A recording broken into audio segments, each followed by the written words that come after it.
নমস্কাৰ জনাইছোঁ সকলোকে। আজি মই মোৰ পৰিয়ালৰ মোৰ নিজৰ বাৰ বিয়া আৰু সেই বিয়া বুলি সৰুকৈ আপোনালোকৰ মাজতে স্মৃতিবোৰ সাঁচি ৰাখিবলৈ চেষ্টা কৰিলোঁ। সৰুকৈ ব্লগ এটা বনাম বুলি আহিলোঁ। এয়া আপোনালোকক অলপ দেখুৱাই দিছোঁ।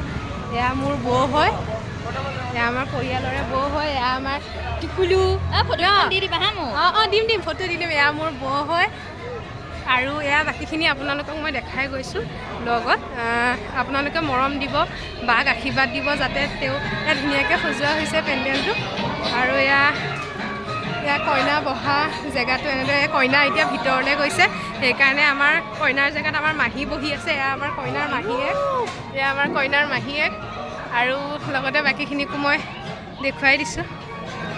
আপোনালোকক কইনাৰ ওচৰলৈ লৈ গৈ আছোঁ। তাতে আমাৰ এয়া গাঁৱৰ পৰিয়ালসমূহ আহিছে আৰু লগতে পৰিয়ালৰ সকলো আহিছে, আলহী আহিছে। আমাৰ পৰিয়ালৰ বৌ খুৰীহঁত চব বহি আছে।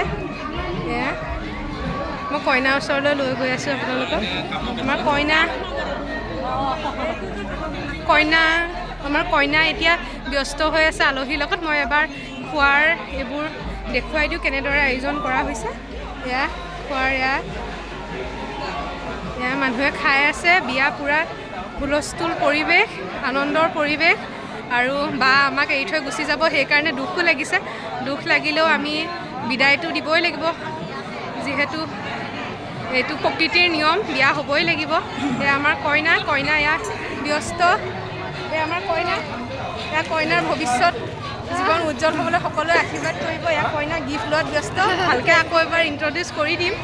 এয়া আৰু এয়াই পৰিৱেশ মই গোটেইটো দেখাই দিছোঁ। এইটো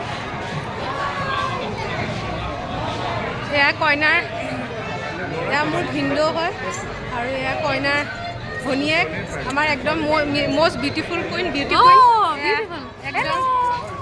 আৰু এয়া এতিয়া ভিনদেউ, এতিয়া মই মোৰ খুৰীহঁতক দেখাই দিছোঁ এবাৰ। এয়া আমাৰ কইনাৰ মাক, এয়া হাঁহি দিয়া। তাৰপিছতে আমাৰ খুৰীহঁত আহিছে। এয়া আইতা,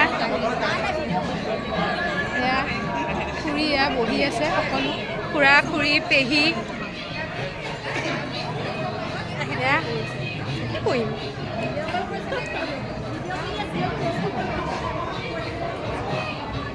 এয়া আলহী আহি আছে।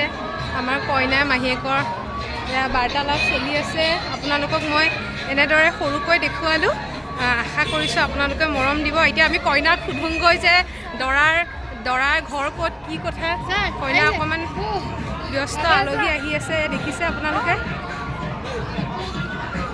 কইনাৰ ফটো ছেশ্যন চলি আছে।